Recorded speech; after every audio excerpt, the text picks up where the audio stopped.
Everest zná každý. K2 je strach, Annapurna je smrt. Ale je tu jedna hora, o které se nemluví. Pátá nejvyšší hora planety. Dokonalá černá pyramida, co ční 19 kilometrů jihovýchodně od Everestu. Hora, kde úspěch znamená 30 až 40%. Kde musíš lézt po skále ve výšce 8300 metrů, kde ti mozek přestává fungovat. A kde první Čech, který kdy stanul na 8000 na cestě dolů, zemřel. Jmenuje se Makalu. A tohle je její příběh. Než začnu, chci říct jednu věc. Nejsem žádný horolezec. Nejsem odborník na himalajské výpravy. Jsem člověk, kterého tyhle příběhy fascinují a baví ho je vyprávět. Takže pokud víte něco, co tu nezazní, nebo máte vlastní zkušenost, napište to do komentářů. Čtu každý jeden komentář a spousta dílů tohoto kanálu vznikla právě z vašich nápadů. Makalu. Název pochází ze sanskrtu. Maha Kála. Velký černý.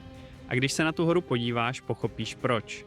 Je to obrovská tmavá žulová pyramida se 4 ostrými hřebeny, která se tyčí do výšky 8485 metrů nad mořem. Pátá nejvyšší hora světa. 19 kilometrů od Everestu, ale úplně jiný svět. A teď pojďme k tomu, proč se jí horolezci bojí víc než Everestu. Everest má ke konci roku 2024 přes 12 800 úspěšných výstupů a 344 mrtvých. To je smrtnost kolem 2,5%. Na Makalu kolem 800 úspěšných výstupů a 50 mrtvých. To je smrtnost kolem 6%. Ale ta čísla neříkají všechno. Protože na Everestu se dneska stojí fronty, lezou tam lidi, kteří zaplatili $70,000 a šerpa je doslova táhne nahoru. Na Makalu nikdo nikoho netáhne. Tam se musíš vylézt sám. A právě to je ten klíčový rozdíl. Everest je dneska komerční záležitost. Fixní lana od základního tábora až na vrchol. Šerpové, kteří ti nesou kyslík, vaří jídlo a staví stany. Základní tábor pod Everestem vypadá jako malé město s restauracemi, barem a internetem.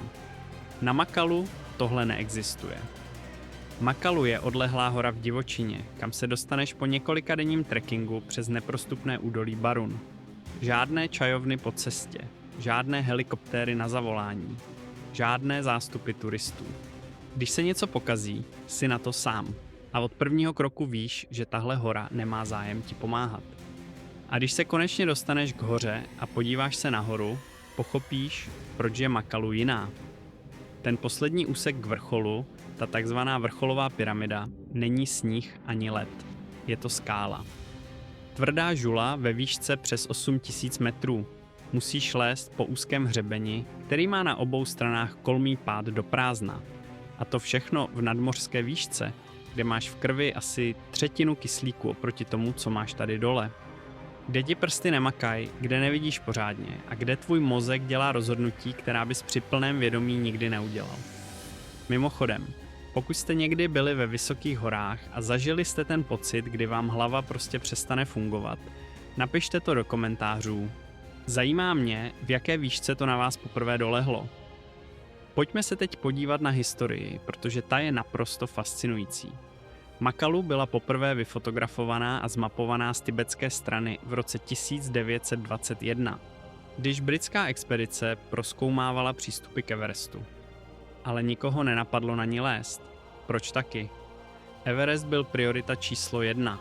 Makalu stála v jeho stínu, doslova i obrazně. Až v roce 1954 přišel první vážný pokus.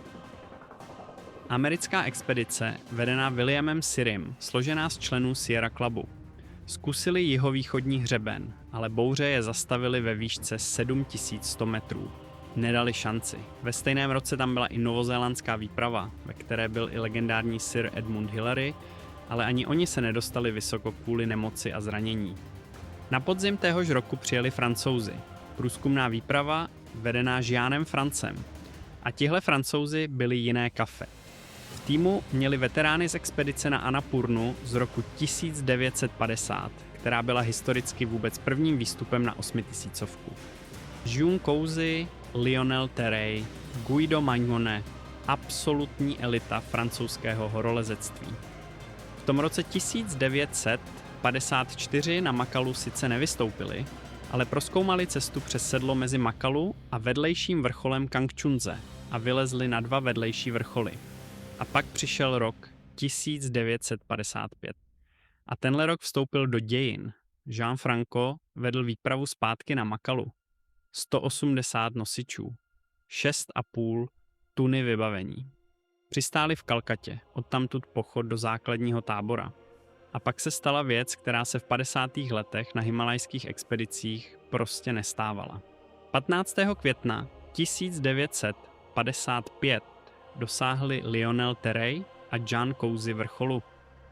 Jako první lidé v historii stanuli na Makalu, lezli přes severní stěnu a severovýchodní hřeben přes sedlo Makalu Lab. Druhý den, 16. května, vystoupili na vrchol Jean Franco, Guido Magnone a šerpa Gyaltsen Norbu. A 17. května Jean Bouvier, Serge Coupé, Pierre Leroux a André Vialat. 9 lidí na vrcholu za 3 dny. V 50. letech, kdy se na 8000 dostávali maximálně 1 nebo 2 lidé z celé expedice. Tohle byl naprostý průlom.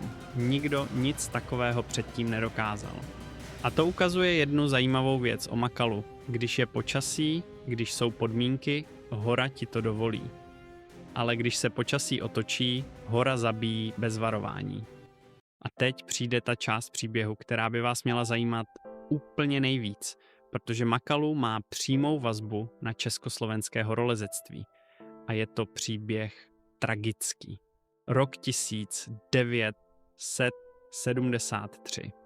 Československá expedice, vedená Ivanem Gálfim, zkušeným himálajským vedoucím.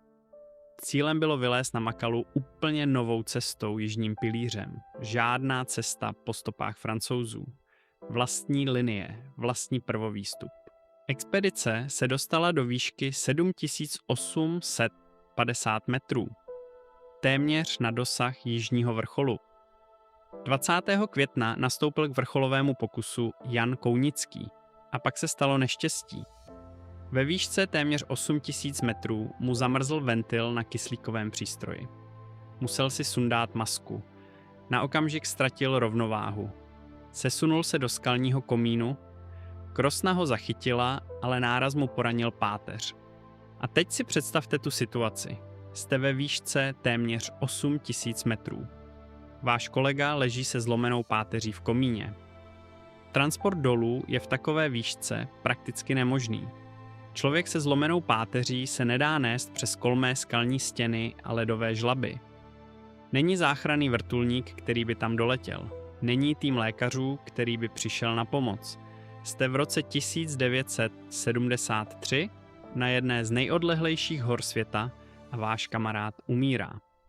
A Josef Psotka se rozhodl u něj zůstat. 8 dní. 8 dní ve výšce téměř 8000 metrů pečoval o umírajícího přítele. V takzvaném zóně smrti, kde lidské tělo doslova odumírá, kde každá hodina bez sestupu je hra o život, tam Psotka seděl ve stanu a držel svému kamarádovi společnost. Vedoucí Gálfy mu přes vysílačku opakovaně říkal, ať odejde, protože tak dlouhý pobyt v takové výšce je smrtelně nebezpečný i pro zdravého člověka. Tělo ztrácí svalovou hmotu, plíce se plní tekutinou, mozek otéká, ale Psotka zůstal. Po 4 dnech Jan Kounický ve stanu zemřel. Jak se později psalo, svůj hrob si doslova vynesl nahoru. Stan, ve kterém žil, se stal jeho posledním místem odpočinku. Expedice skončila, přišel monzun, tým se vrátil domů, ale ta ztráta zanechala v československém horolezectví hlubokou jizvu. Ale příběh neskončil. O 3 roky později, v roce 1976, se Československo vrátilo na Makalu. Stejný vedoucí Ivan Gálfy. Cíl byl stejný. Dokončit cestu jižním pilířem, kterou přerušila smrt Kounického. A tentokrát se to podařilo. 11 členů expedice vystoupilo na jižní vrchol Makalu ve výšce 8010 metrů. A pak se 2 z nich rozhodli pokračovat na hlavní vrchol. Karel Schubert a Milan Kryšák. Společně se Španělem Jorgem Kamprubim, který lezl jinou cestou, jihovýchodním hřebenem, dosáhli 24. května 1976 vrcholu Makalu. Karel Schubert se stal prvním Čechem, který kdy stanul na 8000 hoře. Historický moment. První Čech na střeše světa. A pak začal sestup. A Karel Schubert se dolů nevrátil. Přenocoval blízko vrcholu, v bivaku ve výšce přes 8000 metrů a při sestupu zahynul. Přesné okolnosti jeho smrti nikdy nebyly zcela objasněny. Jeho tělo našel až o 8 let později britský horolezec Doug Scott. Pokud se vám tenhle příběh dotýká a chcete, abychom pokračovali s dalšími příběhy našich horolezců v Himálaji, dejte odběr. Stačí jedno kliknutí a pomůže to, abychom mohli přinášet další díly. Díky. Ale Makalu si nevybírala jen Čechoslováky. Tahle hora brala ty nejlepší z celého světa. V lednu roku 2006 se na Makalu vydal Francouz Jean-Christophe Lafay, považovaný za jednoho z nejlepších alpinistů na světě. Jeho cíl, první zimní výstup na Makalu. Solo, sám, v zimě. Nahoře, kde i v létě umírá každý 20. 27. ledna zavolal své ženě Katii do Francie. Řekl jí, že vyráží z posledního tábora a za 3 hodiny zavolá znovu, až dosáhne určitého bodu na cestě. Potom zavěsil a nikdy se už neozval, telefon nezazvonil, žádný signál, žádná stopa. Jean-Christophe Lafay zmizel na Makalu a jeho tělo nebylo nikdy nalezeno. A víte, co je na tom nejhorší? V zimě na Makalu nebyla žádná jiná expedice. Nikdo, kdo by ho mohl hledat. Nikdo, kdo by mohl pomoci. Nikdo, kdo by vůbec věděl, co se stalo. Protože v zimě na Makalu nejezdí nikdo. Teploty pod minus 40 stupňů. Vítr přes 100 km za hodinu. Okno pro výstup se měří na hodiny, ne na dny. Jeden špatný moment a je konec. Lafayova žena čekala u telefonu a telefon nikdy nezazvonil. Jeden z nejlepších horolezců světa zmizel beze stopy. Hora ho spolkla a odmítla vydat jakýkoliv důkaz o tom, co se stalo. A tohle je přesně to, co Makalu dělá.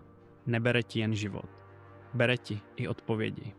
A tím se dostáváme k tomu, proč Makalu zůstávala tak dlouho bez zimního výstupu. Zatímco většina 8000 byla zlezena v zimě už v 70. a 80. letech, Makalu odolávala až do 9. února 2009. Italský horolezec Simone Moro a Kazach Denis Urubko tam tehdy vydrželi to, co Lafay ne. Moro později řekl, že dny 4. až 7. února byly psychologicky nejtěžší zkušeností jeho horolezecké kariéry. Makalu byla poslední nepálskou 8000, kterou se podařilo zdolat v zimě. Poslední. To o něčem vypovídá. Tak proč se jí horolezci bojí víc než Everestu? Shrňme si to. Za prvé, technická náročnost. Vrcholová pyramida Makalu vyžaduje skutečné skalní lezení ve výšce nad 8000 metrů. Na Everestu chodíš po fixních lanech. Na Makalu lezeš. Za druhé, odlehlost. Makalu leží v neprostupném údolí Barun. Žádná infrastruktura, žádné čajovny, žádné helikoptéry na zavolání. Když se zraníš, nikdo nepřijde.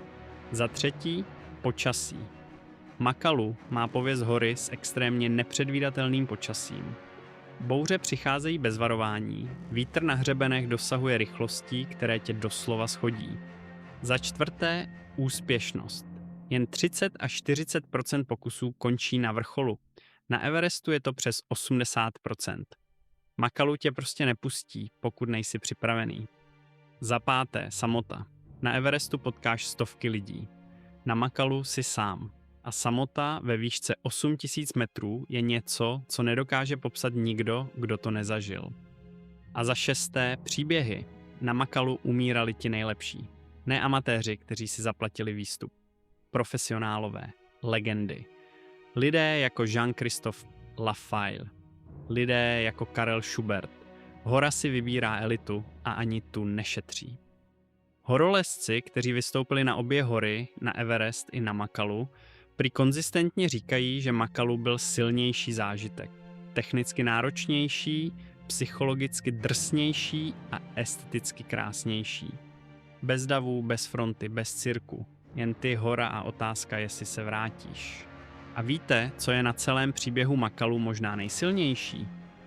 Ta cesta jižním pilířem, kterou Čechoslováci otevřeli v letech 1973 a 1976 za cenu 2 životů, za cenu Kounického a Schuberta, ta cesta dodnes nebyla nikým zopakována. Dodnes, skoro 50 let, nikdo se na tu cestu znovu nepokusil. To je ta nejlepší vizitka toho, co Čechoslováci v Himálaji dokázali. A zároveň nejlepší důkaz toho, jak nebezpečná Makalu je.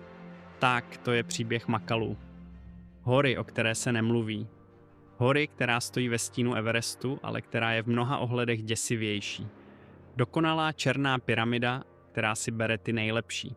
Pokud se vám tohle video líbilo, dejte odběr, až i vám neuniknou další díly. Napište do komentářů, o které hoře nebo o kterém horolezci chcete slyšet příště. Čtu každý komentář a vaše nápady jsou to nejcennější, co tu mám. Díky, že jste vydrželi až sem. Uvidíme se u dalšího dílu.